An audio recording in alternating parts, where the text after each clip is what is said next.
Welcome to the Rainbow Room, our podcast about writing, representation, and gay stuff. This is Season 1, Episode 11, Heartstopper.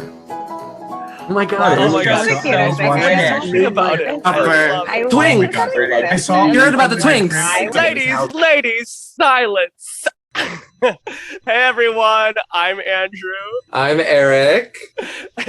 And today we are here with 4 other guests because there's so much excitement for this show. Everyone can't stop talking about it. That's right, we're talking about Heartstopper today. How about I'm going to have everyone introduce themselves in alphabetical order. Oh, that's so much work. I'm Adrian. I am a queer high school computer science teacher for 1 more week and an improviser down here in Austin, Texas. Hey. I'm Cariel. I'm a queer improv teacher here in Austin, Texas. I do a lot of art things and play D&D. Carrie was my first improv teacher at the Hideout Theater, which is really cool. I'm Richie Armani, and I am just a classically gay 90s person from Seattle who does stand-up comedy. And you may remember him from a previous episode. Our first repeat guest. Hey! I love classically gay. I am Shannon. I live in Atlanta, and I'm a creative strategist who also does improv. Hey! Yes. This is awesome. So we have people from Seattle, New York, Austin, and Atlanta all here. This is awesome. First of all, everyone's been talking about this. I haven't seen like a gay piece of work have this much buzz in maybe forever. I mean, I loved it. It made my little heart so warm. I couldn't stop smiling from it and crying, but also smiling. Yeah, I'd seen all the trailers, and I just happened to be flying the day after it like premiered. So I was like, I'm just gonna download it so I can watch it the entire plane. And I'm pretty sure the woman sitting next to me was wondering why I was in tears most of the flight. So, and then I watched it again on the flight back. So I love this thing. I was like completely oblivious, knew nothing about it, and was like, I'm just gonna try watching an episode of this random thing recommended to me on Netflix, like 11 at night. Watched the entire series, did not sleep. Oh my God. Ended up reading the next 2 graphic novels all within a 36-hour period. I lost my entire mind. I fell in love with it so hard, and I just got so excited for like younger generations having this media for them. Like it just like, it really, really got me pumped. Yeah, I second that. I had no idea what it was. The only reason I knew about it was because of TikTok. Like people kept being like, this show is so sad. And I'm like, what is this like sad thing that I need to see? So I was like, I'm not going to watch it. I'm not really in the mood to be sad. And then I was just like, oh, maybe I'll just like watch 1 episode. And I watched the whole thing in 1 day. Yeah. And I never binge watch TV shows. Yeah. And same second that Shannon too. Like I was just like, I get why this is like sad for like maybe older millennials. And I don't know what generation is before us, but I'm glad that it exists for that younger generation. Shannon, can I ask how are the graphic novels? Oh my God, love. You absolutely need to dive in. Super quick reads. And I think definitely, obviously, like watching before I read informed my view of like characters and what was happening. You definitely get more in depth with, I feel like, some of the like other characters other than just like the 2 kind of protagonists in the series as opposed to the graphic novels. But yeah, you got to do it. You got to do it for sure. Cool. So I made the bold choice to not watch it because I wanted to go in blind for this podcast episode. Eric, how did you come into contact with this show? I think I started experiencing media about Heartstopper, the show, through TikTok, and it just got big. And then I think I logged on to Netflix.com, and it was like the #1 stream show in the US at that moment. That is incredible. The number 1 stream show in the US? Like during that week. They do it like during like the week of or something. Not that, don't be dramatic. No, but still, like for a piece of gay media, I mean, I feel like one thing I've been experiencing with this podcast is I've had so many straight friends tell me like, hey, I want to listen to your podcast, but I haven't seen anything that y'all are reviewing. And it's just been so eye-opening to how limited the audience for gay pieces of media can be or have been, because like straight people, at least in the past, didn't feel like it was their place to watch it or consume it, I guess, which is is so funny because we are constantly watching movies about straight people in reverse. It's like, it's been mind-blowing and eye-opening. So I'm so glad that either something's changing or this is just that good, that this was able to achieve such a high viewership. That's incredible. That's my big like pet peeve with media in general, is that queer content has been so niche and directed just at a queer audience, or somehow that's the only people.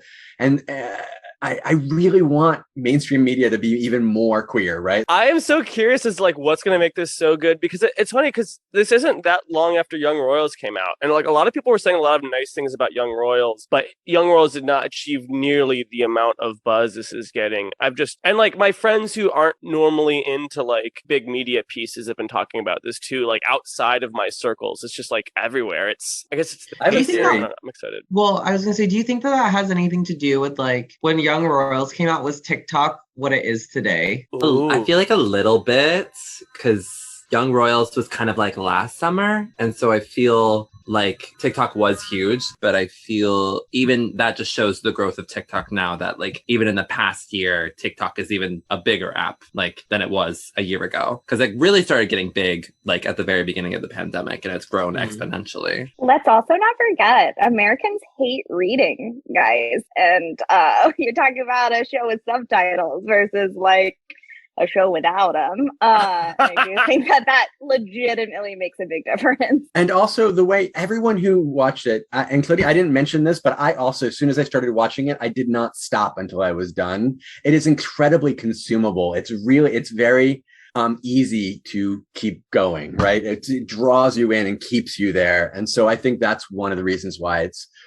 as popular as it is. I think another thing that has helped Heartstopper is just it's in a very kind of accessible kind of situation. So like I'm a high school teacher, so Young Royals was kind of this elevated. It wasn't as relatable because it's a young royal. It's someone who like we don't necessarily identify with every single day, but like we've all been to high school. We've all dealt with kind of these things, and so it's a little more accessible to us. I have a class of seniors who for some reason are like 50% queer students, and just kind of the way that they reacted to it. Like the day I got back from vacation, my students were like, "Mr. Prado, have you seen this show?" And I was like, "Do you know me?" "Yes, I have." And so like just the buzz that they have, because like it's such an accessible kind of story to them. This is something that they deal with every single day and that they've seen every single day. And I think that's really helped a lot as well, especially for kind of that younger generation. That's so cool. Yeah, I definitely feel that there was like an immediate like connection to like back to high school for me when I watched this. I was like, oh no, I never had a Nick. I had that other punk ass dude. That's what I had. No one came to rescue me. I feel like I have no trauma. I feel like that's part of the main discourse that I first experienced with the show, is that I was first introduced to it as being this popular gay show, and immediately all the TikToks I was getting for it was about how there's a large group of gay people who can't watch this show because it makes them really upset, because it makes them think about how they didn't have that in high school. And that was such an interesting lens to have in the back of my brain as I was watching it. I think it's really interesting, like the melancholy that accompanies watching this. It's like this like very like happy, hopeful feeling. And also for me, it wasn't even just like, oh, not getting to live it, but it was also, oh man, like what I would have given to have this piece of media when I was like figuring out I was queer. Like it would have been life changing. Watching Nick's like journey, I was like 3 a.m. like sobbing in my bed when he takes that quiz. It's like 62% gay. I was like, yes. And sorry, Andrew, spoilers. Oh yeah, sorry. No, don't worry. I went into this realizing like, oh, I'm gonna have to be okay with spoilers. Like, feel free to spoil the entire series because that's yeah. They both die. Would be every other piece of gay media ever before, Eric. So hashtag Adam Silvera. Who, by the way, I learned Adam Silvera listened to an episode of our pod, which is amazing. Was it Aaron's? Yeah. So nice. Oh, well, so my question to you, Eric, was like, did you get sad watching this? I got sad for Charlie because you really watched Charlie go through it. But if I was thinking about it in regards to my own experience in high school, and I was thinking about this a lot, and just how I was such a little goblin in high school, and I was so if I had dated someone in high school, I probably would have traumatized them in some kind of way with my own trauma because I was such a not formed human. And I still had a fun time in high school, like regardless. So like, it's not a factor of me like wanting to redo it with like dating someone, but like I totally understand like the people who were upset by it because that's such a huge like experience that you see depicted in media as like high school sweethearts getting married, and it's like we don't really see like high school sweethearts who are gay. Like that's such a heteronormative straight South thing, in my opinion. Yeah. As someone who was out in high school in the late 80s, early 90s. Whoa. You were out in high school? Out. I did not know that. Brave. That is amazing. Braver than the U.S. Marines. I was the only queer person I knew in my high school. Well, the only queer guy. The thing I remember resenting the most was that everyone was getting all this practice dating and I couldn't. Yeah. And I was like, what? This is so, I mean, I still had friends. I still had a good time. I had a good group and stuff. And like, it wasn't like this horrible experience in other ways, but that whole section of what I considered the high school experience. Of course, now I realize that there's a lot of straight people who didn't have that either. They didn't get to date anyone in high school either. So it's not like I have a monopoly on that experience, or that queer people have a monopoly on that experience, but it is still something we didn't even have a chance at for most of us at all. And it's that is a source of melancholy watching something like this, for sure. Also, like Shannon, I agree. I wish this had existed back then because I feel like it is so hopeful that I wish I had been able to see anything. Even like Will and Grace was like a godsend back in the day, right? Like Ellen and Will and Grace were like the early things that were even at all out there that had any queerness to them, that were not so niche that they were hidden away in a dark corner somewhere. And so like something like this would have been like explosively groundbreaking. Yeah, I just remember consuming like every piece of media that I could that was even slightly queer, and they were all so depressing. It was like nothing with any positivity. Everyone like ended up killing themselves, you know. Dying of age. A lot of dying of age back then. Just like, you're like, okay, can this have a happy ending? Is it possible? And like, of course it is. But I do think it's like important to watch sometimes this stuff, and instead of being like, oh, what could have been, really just like live in the fantasy of it and like enjoy it for what it is, you know, and that we are like watching a TV show. Like, yeah, I also like, I watch Lord of the Rings. I'm never going to have that experience, but I can still enjoy it, you know? I think Shannon, to your point though, like I also felt like, yeah, rather than living in this like, oh, what could have been, for me, it was more just like what can be. I felt really inspired afterwards. I was like, oh, like, yes, I didn't get the coming of age story. I didn't get the like coming out story. Like I didn't get any of those things, but I still have the like becoming who I could be story. And it's like, who knows who's going to be my Nick Nelson, I guess. I don't know why I assume I think I'm the one with the big ears. Yeah. That's one of the things that I loved about the show, because I did experience a little bit of that melancholy that we've talked about, but there were so many lessons that I felt like I could apply to my own life. Like, I don't know, I've always struggled in like all of my relationships with communication, because I've never really had like a clear kind of example of what communication in a queer relationship looks like. But these are high school students who communicate better than most of the 20 to 30-year-olds I know. I totally agree. Obviously, it is an idealized world in some ways, because it's really hard to truly suspend disbelief that teenagers could be this mature and communicate this clearly. But I love that it exists to like model how to do that. And it's so beautiful how there's still like a lot of teen angst thrown in there, but they still they get through it, and they talk about their feelings and they figure it out. It's so good. Adrian, I'd be so curious to know your perspective. I was a high school teacher for a few years, and I was really surprised in that like so many kids were openly queer. So many kids were like having these experiences, living this life in like a fairly healthy way. And it was always interesting to me because these kids would like bully the shit out of each other online about all this stuff, but never like any like hate speech about being queer. Like if someone called somebody else like gay in my class in like a, negative way, everyone jumped on them. And I think it was like interesting to me to see this like generation coming up that's just so like passionate about, embracing everyone's sexualities and not using that as like a condemning thing. And I don't know if that's been your experience as well. It's definitely been interesting because like I said, one of my classes this year, for some reason, it's about 50% queer students. And we talk about anything, like nothing is off limits. Like they come to me with all their boy and girl problems as like whatever. They're just so, you're right. They're so open. I went to a Catholic high school. So like I was so deep in the closet, like it wasn't even funny. But nowadays it's been such a weird kind of juxtaposition to my experience. Even the students who I know have a little bit more of a conservative bend to their politics, they are totally fine with talking about queer issues. They're respectful of pronouns. They're respectful of each other's identities, and they're willing to learn and they're willing to try and understand each other if it's something that they don't understand.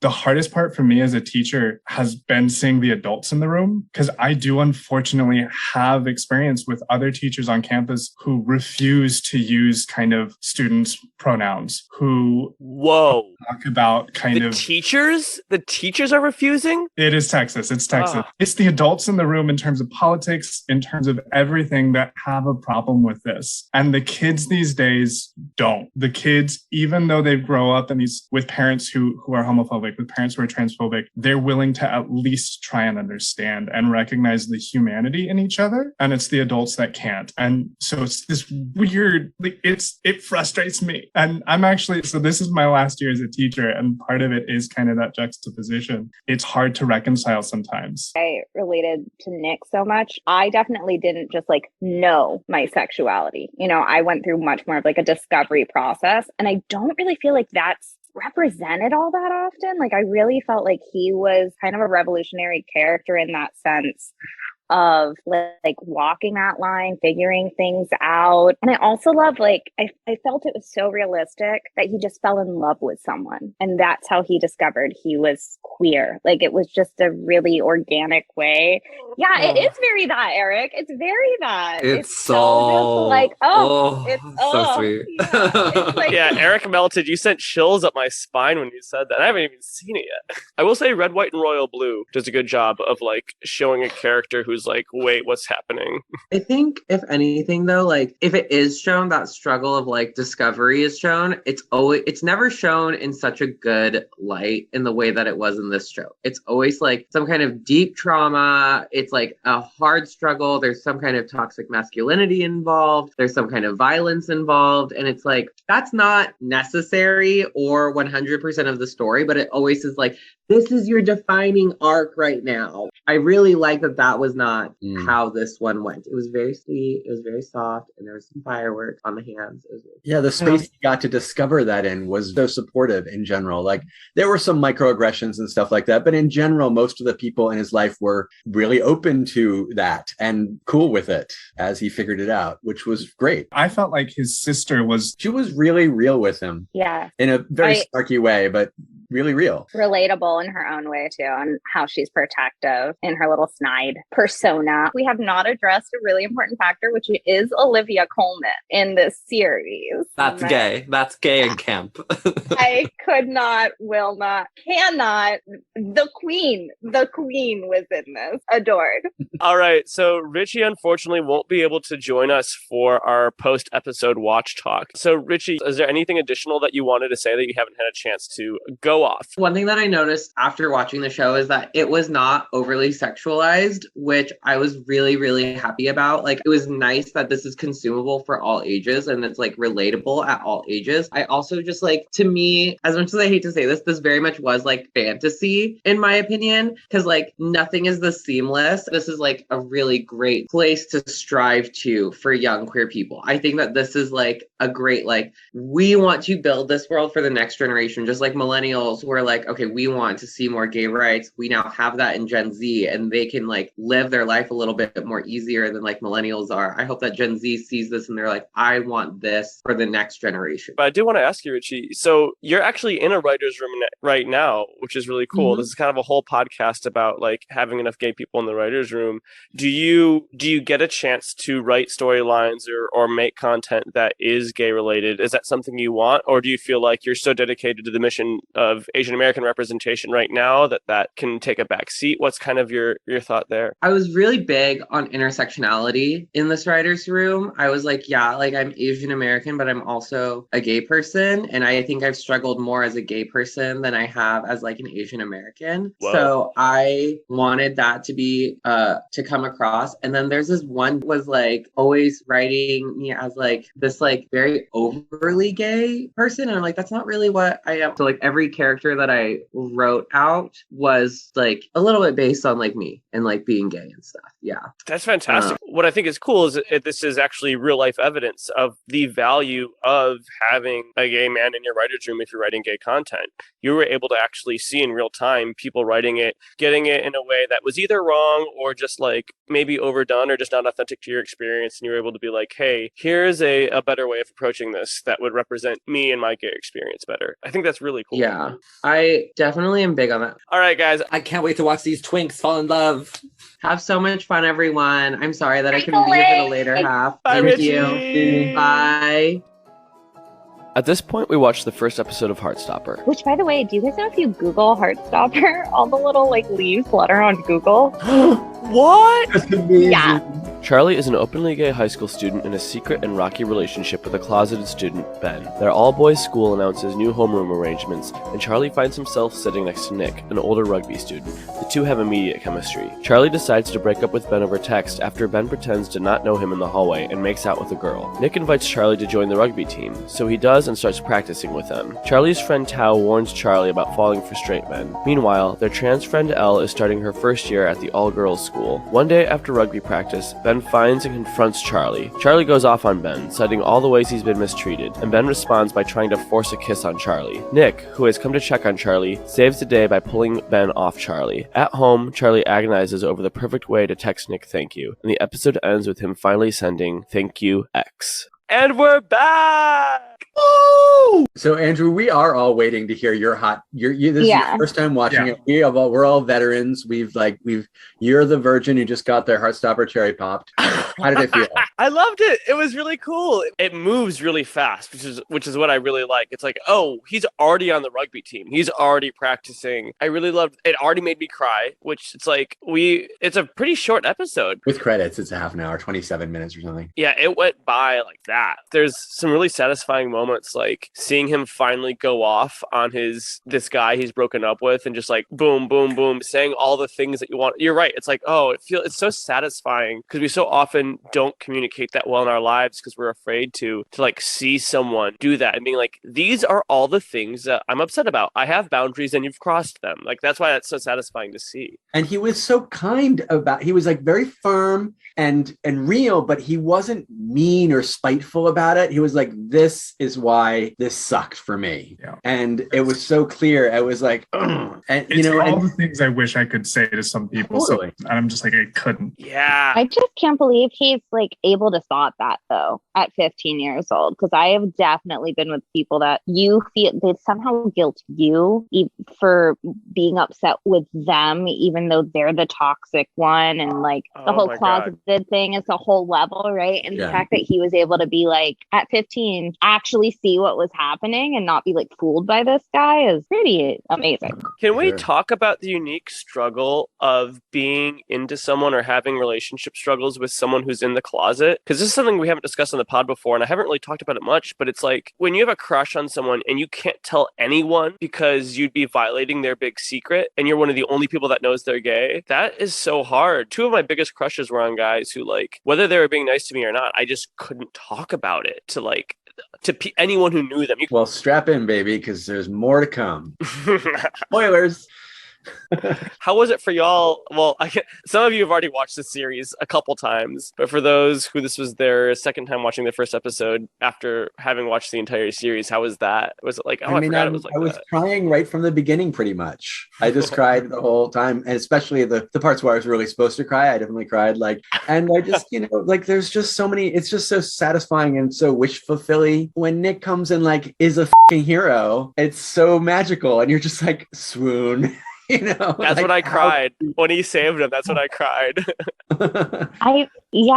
Watching a second time for me, I'm like, oh, I think I'm going to even enjoy this more, because I think the first time I watched this, I was really just waiting for the other shoe to drop. I was like, well, it's coming. He's gonna break his heart or something. Something terrible is about to happen. The love sign. I felt like. Yes, love sign and twist where everything's going to go to shit. Everything, everyone's going to turn agast him, and it's just his life is going to be full despair. Yes, and it never happens. There's complexities, there's hard things, there's terrible things that happen, but ultimately it just gets better and better and better. And it's knowing that there's a happy ending. Oh, it's good stuff.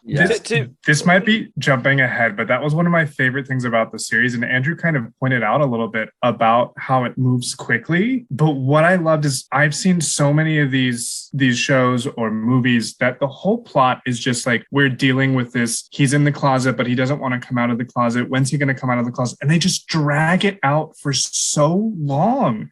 But they just don't do that in this show. They make it move quickly. They point out what the issue is. They point out this dichotomy of he's not really sure who he is yet. Does he want to come out of the closet? Does he not? But then they resolve it so quickly and it just feels so satisfying. It just feels so nice. And just the conversations that he can have with the people around him, it just that's what I loved about this show. Was it wasn't trying to play with, because I get it, that whole kind of tension is great for TV. Yeah. But also when we spend so much time talking about that tension and forcing this tension in relationships, in a lot of ways it forces us as queer people to kind of believe that our relationships have to have that tension, that there has to be some level of complication, but it doesn't. And that's what I loved about this show. Absolutely. I would say that's just relationships in general, honestly, represented in film and television, is the idea of if it's toxic, it's hot, and it means there's passion and that you need that quote spark.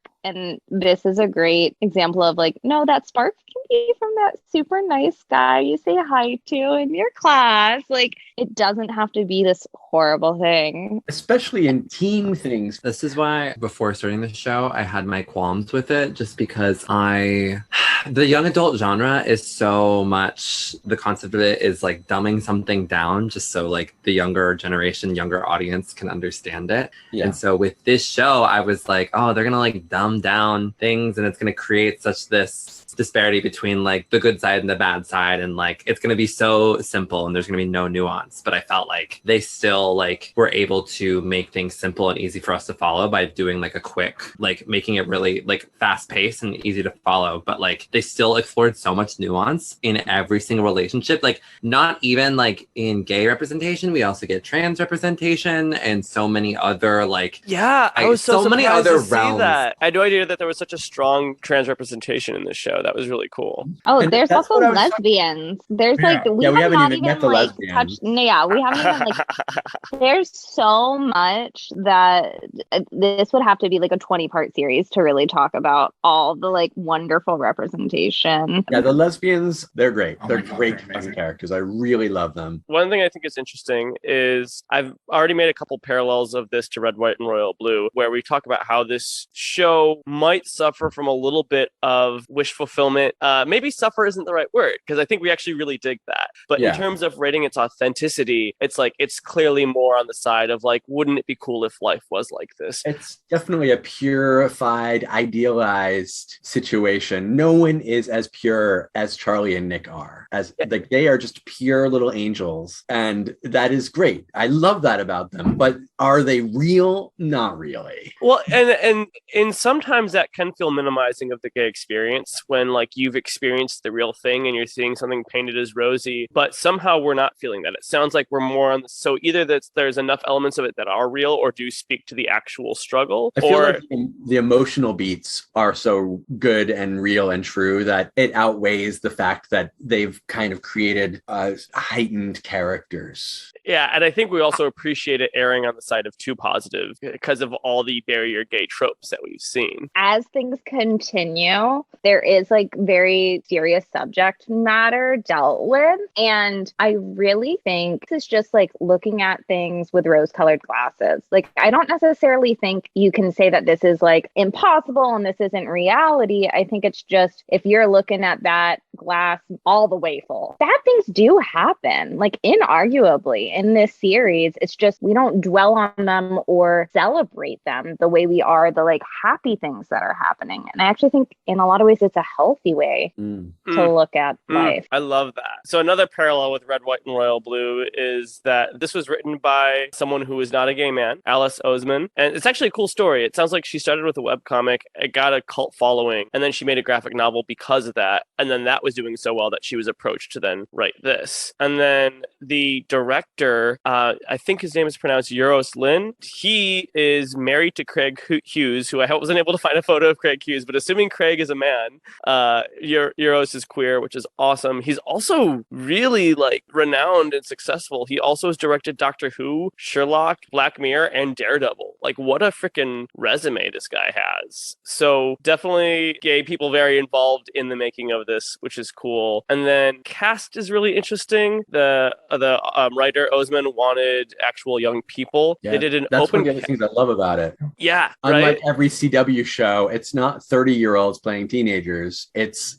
people who are actually teenagers. They might be a little older than their characters' ages, but not a significant gap. And it does help like feel immersed in this, and it helps it feel more pure too. It's like, oh, these are actual young people. And the other thing that's cool is that Joe Locke, who plays Charlie, he's only 17 years old, but he's openly gay, and he's like talked about that. And like to be that young and be able to be that publicly open and out of the closet and discuss being gay, it's like that's really cool. Yeah, and then they had 10,000 people auditioned. It was an open casting call, and because I imagine in part because of pandemic, these auditions were over Zoom, which is wild. I really wish we could watch those auditions. Yeah. It'd be really cool. Oh my god, I'll put in a request. I wonder if they have them. They probably have them recorded. Yeah. I'm sure they do. Whether they'd release them or not is a totally different story, but I would love to see them. It'd be so cool. I mean, I'm sure they're so young too, because, obviously they're cast like a year prior to filming. So, oh my gosh, little babies. Something that made me sad, which the actor who plays Nick has already had to deal with people trying to like define his sexuality and tell him things, and had to like kind of clap back. And I do think that's like a consistent problem. I feel like in all types of queer media is, yeah, I love the idea of like someone who is gay playing a gay character, but that's not what always happens. And especially when it's like kids like this, to try to force any sort of sexuality on them is really like gross. And I think it's really strange. No, it's all done by like adults too, which makes it that much weirder. At the end of the day, if you can buy it and if it's done sensitively and responsibly, then it's acting. He did it well, and he made me understand and believe that story. And that is not always true of straight actors playing gay characters. There's so many times where I'm like, don't buy it. I'm just not helping. It doesn't feel right. Nick pretty much comes out right away. Homie like figures his shit out, and then it's like, no, I want to be public. I want people to know we're together. And yeah, that is amazing in the dream, but I that is definitely a rarity. And I just think it is such in a lot of ways, I'm sure not fully unique, but it is uniquely queer to like have someone tell you like, I love you, I'm in love with you, but also can you please hide in the bathroom like during this thing, like my aunt's gonna be here or whatever, like it's like a very weird juxtaposition. Yeah, can you just say you're my roommate at my grandmother's birthday party? Yeah. And there's another thing that stood out to me that's tangentially related to this is the notion of closeted identities, because Elle is a trans woman, and we don't go into great detail in the series about it, but she has transferred to this all-girls school because of trauma she apparently experienced at the school that the rest of them go to, that she used to go to. And so there is a certain degree of closetedness around her character, because she's not fully out as a trans woman at her new school. And also when she returns to interact with some of the students at the old school, she is again kind of shielding her identity in some ways. And when they don't recognize her from before, she's glad about it, which I totally get. But like these things about identity and information are complicated. And I like that the show presents that. I do. I also like, it's so easy to hate Ben, and yeah, like it sucks and he's terrible, but also like I would argue is maybe the most realistic character in this in a sense, because LOL. I mean, like I feel like probably most of us have had a Ben, and that's probably why we hate him so much to begin with. We don't even want to try to empathize with him because like we have dealt with that kind of bullshit before. And it's just really, it's interesting though, in that like I do think, especially rewatching it this time, I do think that actor does a pretty decent job of like conveying like also hurt. He's clearly taking out his own like upset at himself and, you know, internalized homophobia at Charlie. And in my mind, this watch through was like, I wonder what his family life is like. Yeah, what he's doing is terrible, but he's also 15 years old and going through a really insane thing. And he also witnessed Charlie get bullied the whole year previously. So like, I don't know. There's a lot of layers there. Like when he asks him literally, what more do you want from me? It's the subtext of that is that how can you ask anything more of me? This is the most I can do. I'm literally incapable of going any further than this. Please let me have this, which of course isn't a reasonable request, but also you can hear where he's coming from. He feels trapped. One of the things we don't often see that we saw with his story arc, with Ben's arc, was we very rarely see those people get called out. I'd be interested to see in kind of a further season how that changes his perspective. Adrian, I think it was you that brought up that the locker room scenes aren't sexualized. There's so much media where like the way they communicate that the character is queer is they have locker room scenes and you see their eyes darting around and it's like this big erotic thing, which my experience in like junior high and high school locker rooms was not erotic. So it's good to see that like tackling, or like when he was tackling Nick during the one-on-one rugby practice, that was definitely a scene that could easily have gone into some flirty territory, but it really didn't. It really was just him like being scared of tackling someone and like freaking out about it. And there wasn't like, ooh, I'm touching his belly now. We're so used to seeing queer media where like it's almost hypersexualized, but in this show it's been stripped away. I saw some discussions of just like, is that a good or a bad thing? Because like it's different, and so it's focusing on a different part of the queer experience, but at the same time, in a certain way, it is stripping away a very real part of the queer experience as well. I think it's a case of watching this, I went, aw, I didn't go, ooh, you know, and I sometimes I like to just aw. And I think that it's even though, like, I think it's also like, y'all, they're 15. Do you know what I mean? Like, literally. Yeah, we want to be in that awe zone with 15-year-olds. Yeah. I completely agree with that. Like the most we ever see is some kissing and some cuddling, which I don't know. I love kissing and cuddling. So I was just like, yes, this is adorable. Yeah, we don't want to be shamed out of our raunchy, kinky sides, but this isn't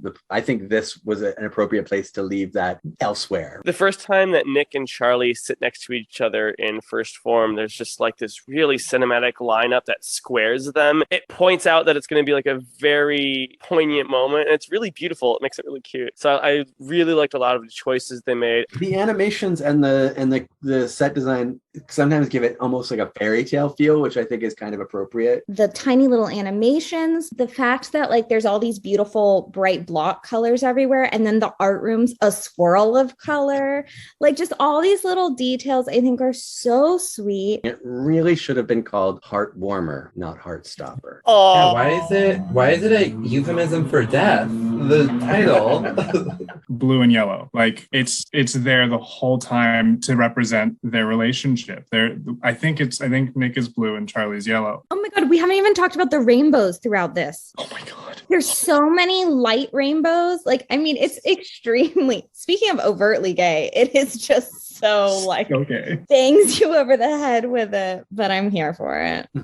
I was going to talk about the soundtrack and I was going to say, one, the soundtrack, banger. It's banger after banger after banger. But we're getting into like sort of details, and something that I recently noticed on this rewatch is that at the end of the first episode, they play this song called "Don't Delete the Kisses" by Wolf Alice. It's truly one of the greatest songs ever made. But the whole thing of that song is like there's like in the chorus they talk about like don't delete the kisses at the end, and at the very end, everyone sort of had a reaction to this in our chat. But Charlie sends a text to Nick with an X at the very end.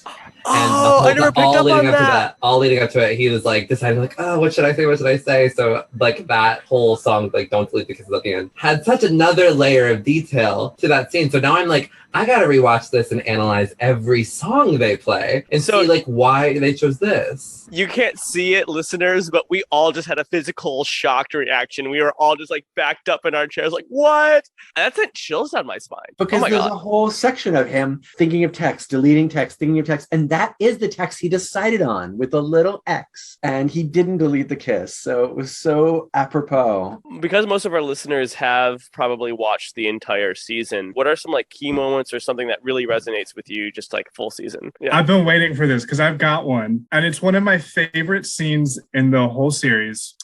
It's the scene between Nick and Imogen. And one of the things I loved about, and I might be the only person who feels this way, but one of the things I loved about that is in all of these stories, the storyline we always get is he hasn't come out of the closet. There's a girl who's in love with him. He leads her on along with the guy who has a crush on him. So he's just leading everyone, like leading them on. And he sits down and she like tells him she likes him, and he's stuck in this like, I mean, that's another great Olivia Colman scene where he's talking to his mom about like, what do I do? This girl likes me, but I don't like her. Her dog just died. We're supposed to go on a date tomorrow, but I don't want to like lead her on. And he sits down and has a talk with her.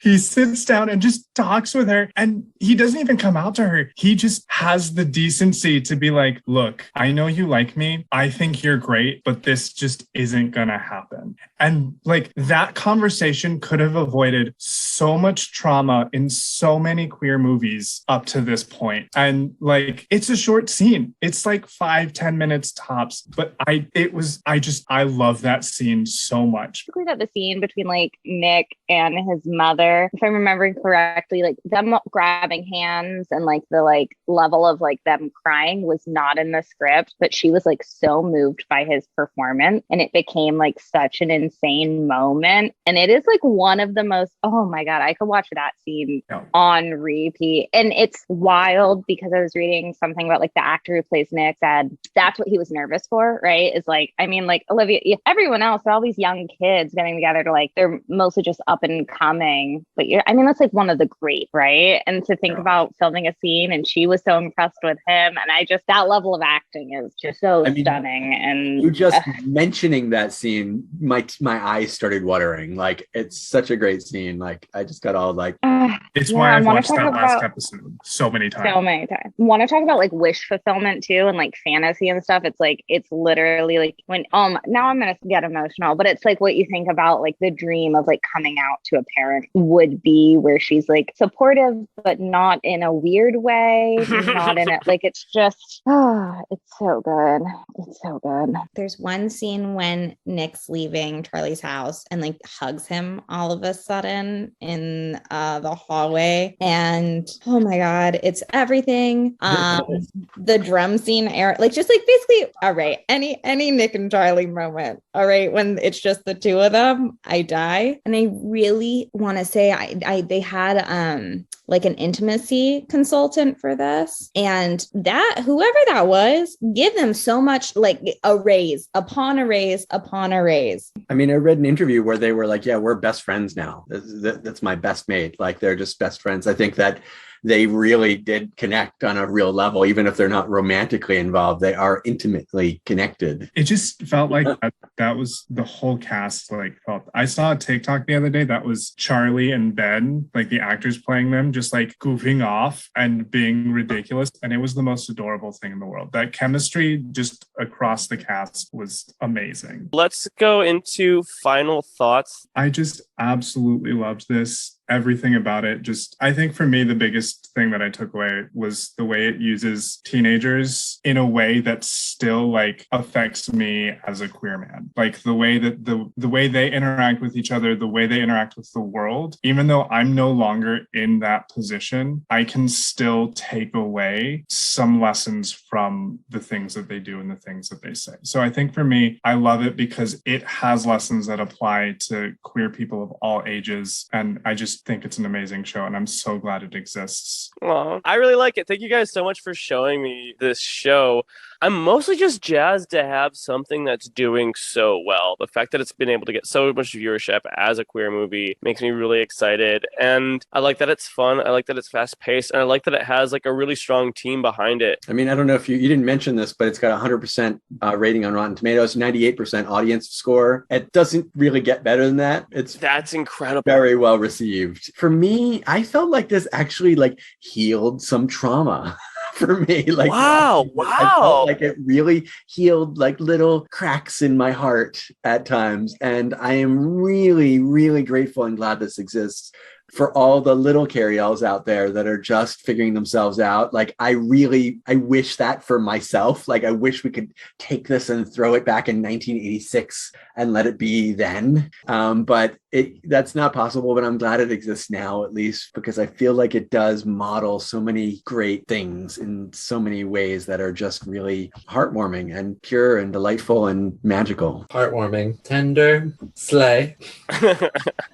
Sweet twinks. Is this an acrostic poem? No. Its core, it's gay, and you gotta love it. But it also represents other communities, not just gay. Love that. I love this program. Next.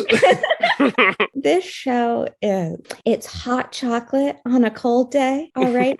It's a watermelon slice on a hot summer day. It is the tingles you get when someone plays with your hair. It is a hug from your favorite person. It's a sweet little puppy coming up for some little pets and a sweet little puppy kit.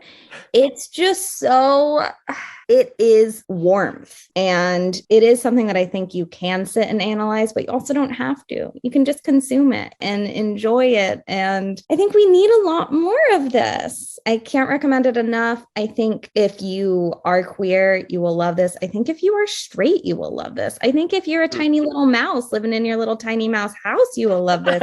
It is for everyone. That is predominantly our listeners, is that demographic. Don't call me out like that, Shannon.